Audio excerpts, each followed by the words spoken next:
राज्य में पढ़ुवा स्कूल छात्र छात्री एवं आसला किसी नुआ अपडेट। बर्तमान जहाँ भी किसी नुआ सूचना मिली चलतु आउे नक फटाफट अपडेट जाना पूर्व वीडियो को लाइक कर चैनल को सब्सक्राइब कर घंटी चिन्ह को दबाई ऑल रे क्लिक कर रखा जमार भी भूलु ना कहीं जहाँ भी किसी नुआ नुआ अपडेट आसूची चैनल माध्यम सर्वप्रथम देखा पाई चलतु आउे नक संपूर्ण अपडेट उपर नजर पकेबा। क्रीड़ा माध्यम छात्र छात्री को पाठ पढ़ा जाउची दक्षता एवं कौशल विकास करा जाउची। क्रीडांगन क्लब माध्यम छात्र छात्री माने निजे निष्पत्ति नेबा सह दृढ़ मत प्रकाश करने उपरे गुरुत्व दिया जाउची। चलित वर्ष ठारू क्रीडांगन क्लब को अधिक त्वरान्वित करने आ 5टी पाठ्यक्रम संयोग करा जिवो। एने विद्यालय और गणशिक्षा विभाग पक्षर विचार विमर्श आरंभ होईछि।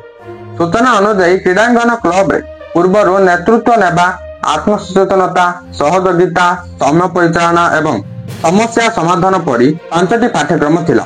एथिरे आत्म परिचालना दृढ़ता निष्पत्ति नेबा सृजनशीलता और सहयोगिता परी आउ 5टी पाठ्यक्रम को शामिल करा दिबो।